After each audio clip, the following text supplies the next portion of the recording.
Hello, it is week 4 of Fte217. My name is Matthew Waltby, and this week we're going to go ahead and do a couple of things. I'm going to kind of do this in reverse order because I want to give myself enough time to go through the actual cleaning and oiling of the rifle so that I can have that extra time to do that. So I'm going to do the questions that were presented first.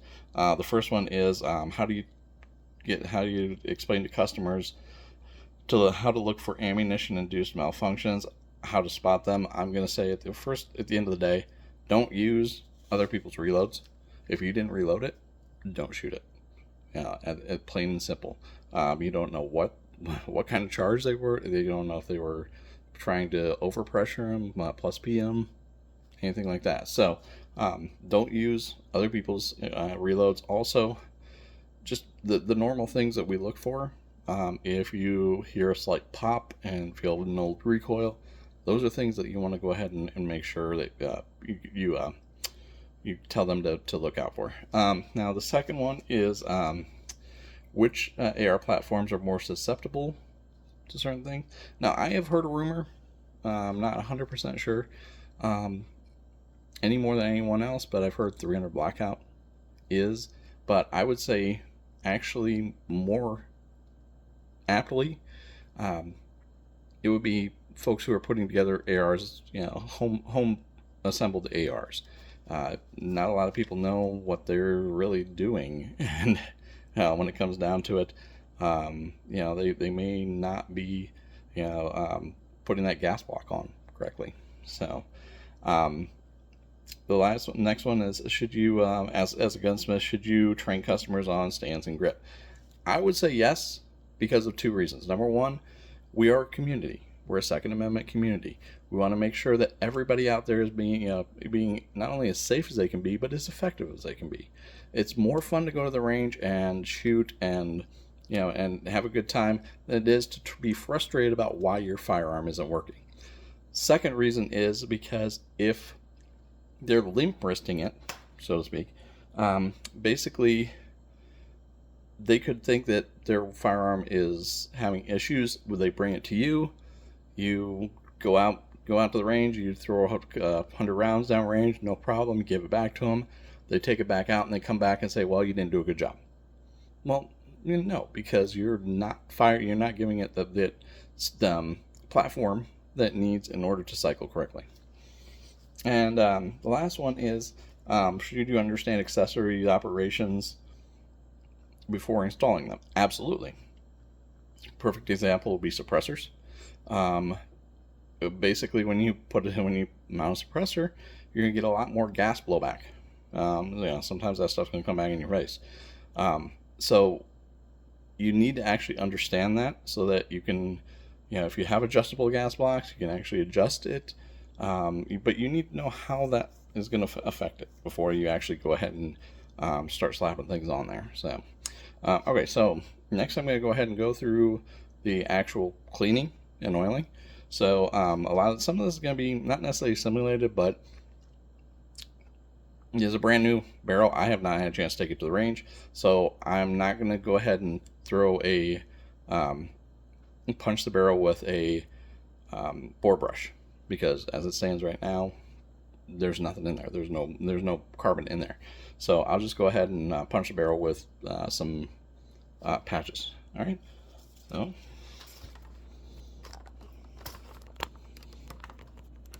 And I don't have a lot of skills when it comes to video editing, so just doing this kind of as one. So basically, you see everything's kind of broken down here. So first things first, obviously you want to go ahead and break everything down. Then you're going to go ahead and take some solvent. This has got some CLP here, and you want to go ahead and get it on your brush. Again, there isn't anything really on here, so I'm just going to go ahead and leave that off for now and just go ahead and focus on oiling.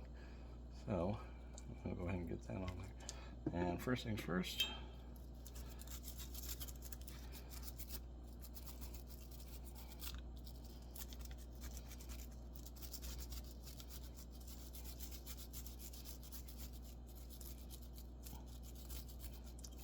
now there's a couple of different rules, schools of thought, and very, rightfully so.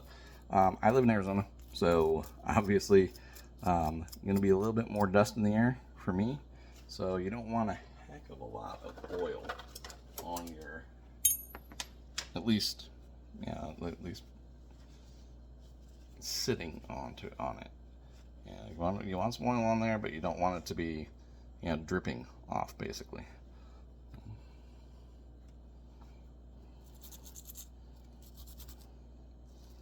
That's where you would get in the extractor. You gotta get in that little groove, get all that stuff out. I'm not gonna take the spring off. So.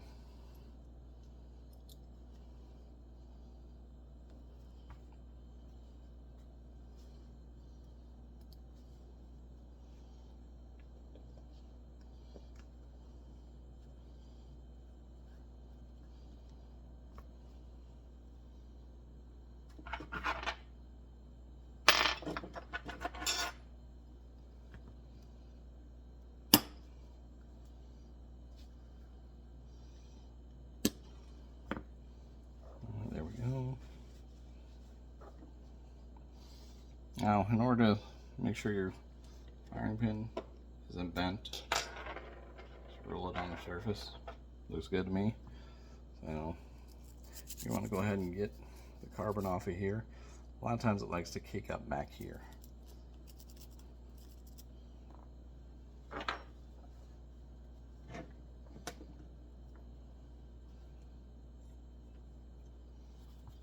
Here's the bolt can pin.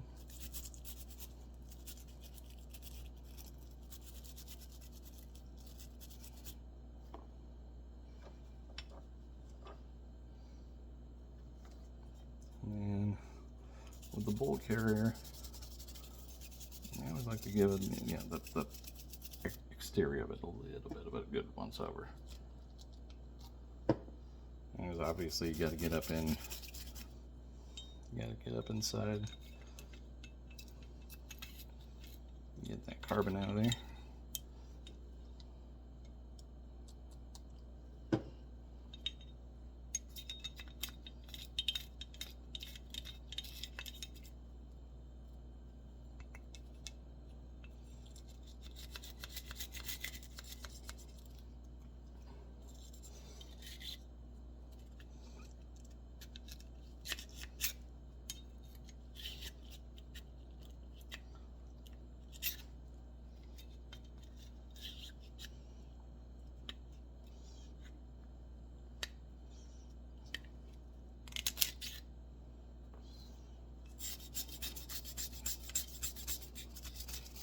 Considering this is brand new, it didn't have anything on, I'm just going to go ahead and give a little bit on here.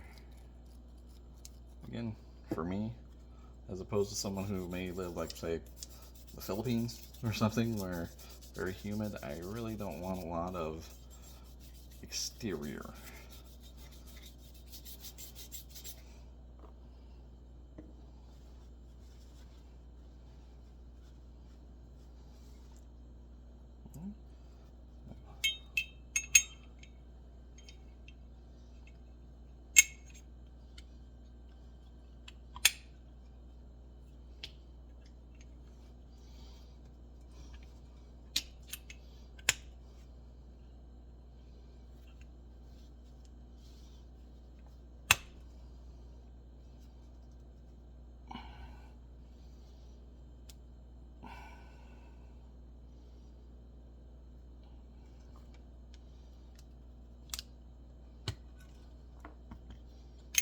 Maybe a little bit more on there.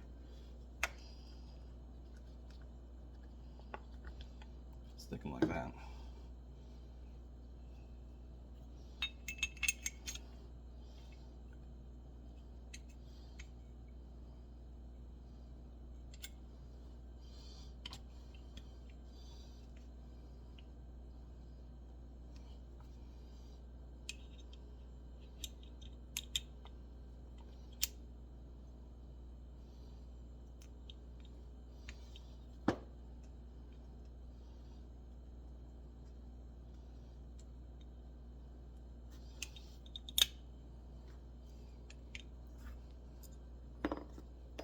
Yeah, let's put punch on there.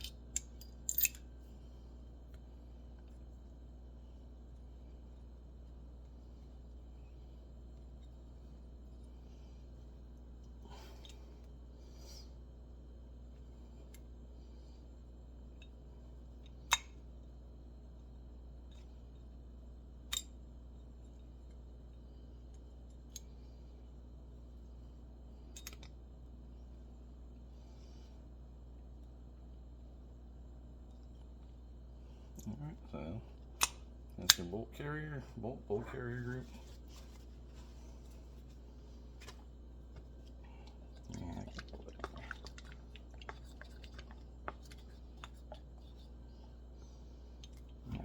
Alright, next, you just want to get a good once over on your charging handle. This isn't going to get too dirty,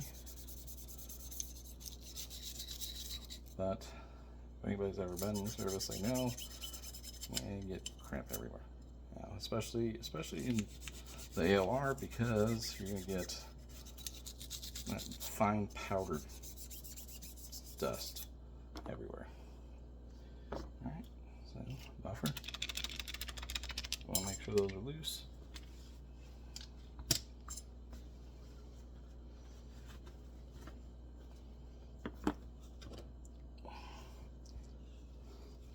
Now when it comes to I just want to give a little bit of oil on parts that are just going to rotate.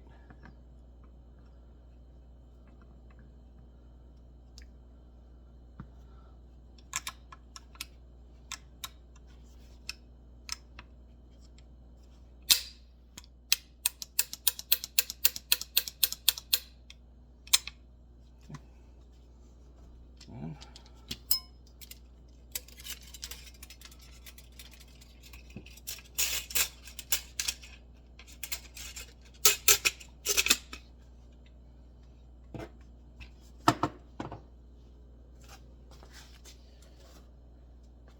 now,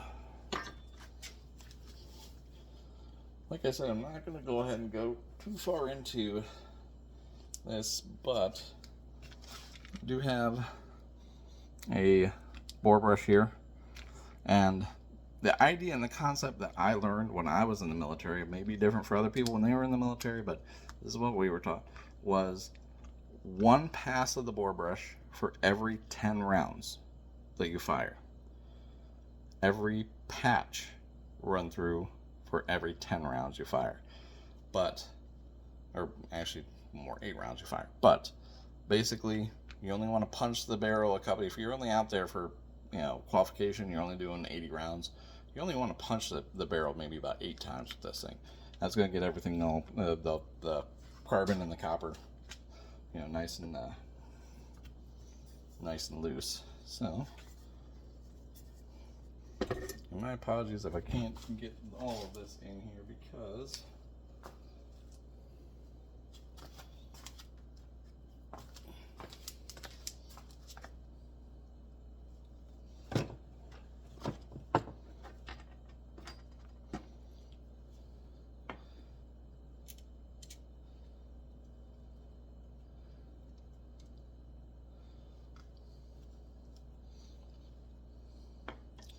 now, ideally, when you're cleaning, you want to put CLP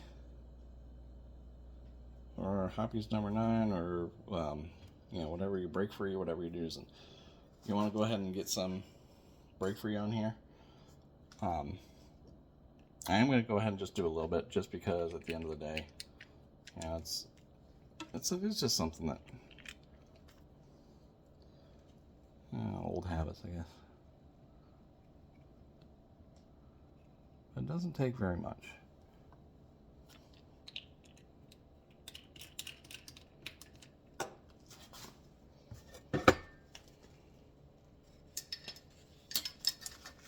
So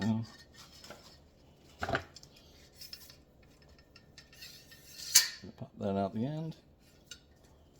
Now you always want to go the direction that the round is going down. So this is basically going down one way because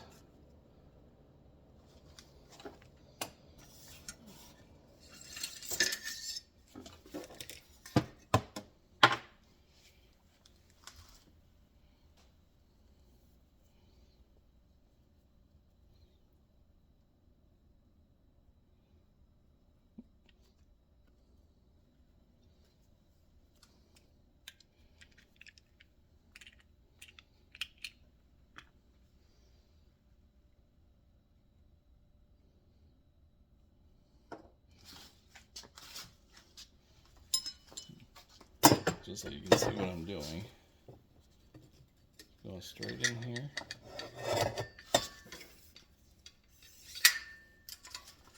Pushing out the end. Now you don't want to go back and forth. You don't want to scrub back and forth. That's no-go. So there's some gunk in there. So now that's pretty much it. I'm definitely gonna go ahead and be working on this a little bit more. So, but as far as the demonstration is concerned, obviously, we're done with that. So now we need to do a function check.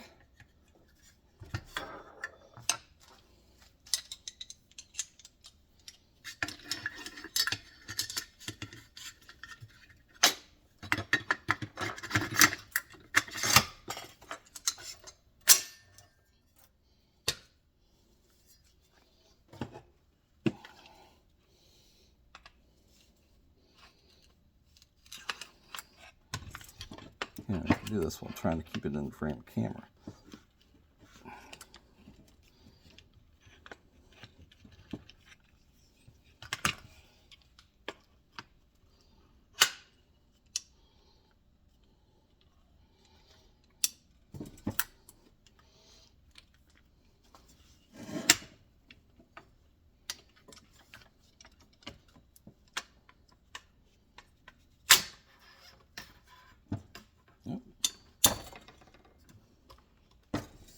Oh, nice crack, I'm sorry.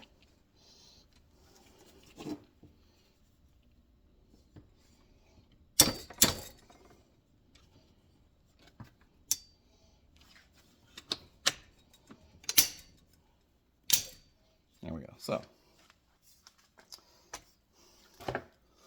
per the instructions, we want to make sure that the weapon is safe and clear. So, no ammunition.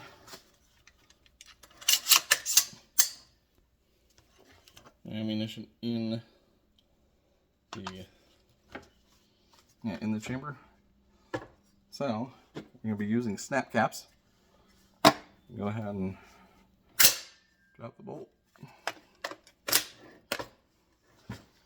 Now, before we do that, again, military. So I want to pull the trigger, cycle.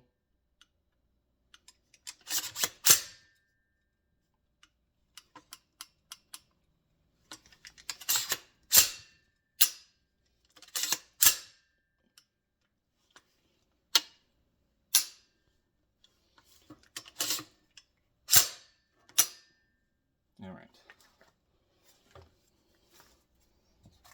Now,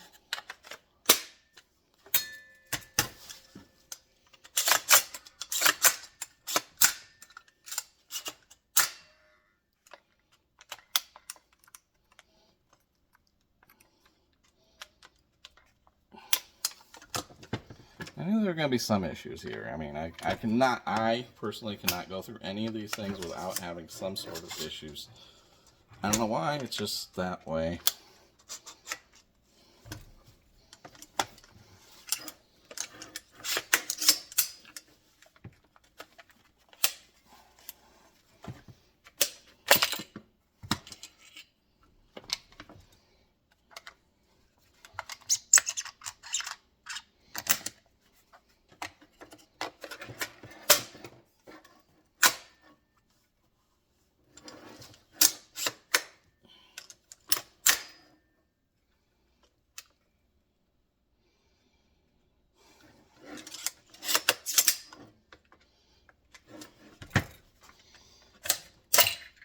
Obviously a little bit more diagnosed, so, but that's pretty much it. So, yeah, we'll go ahead and call that a day.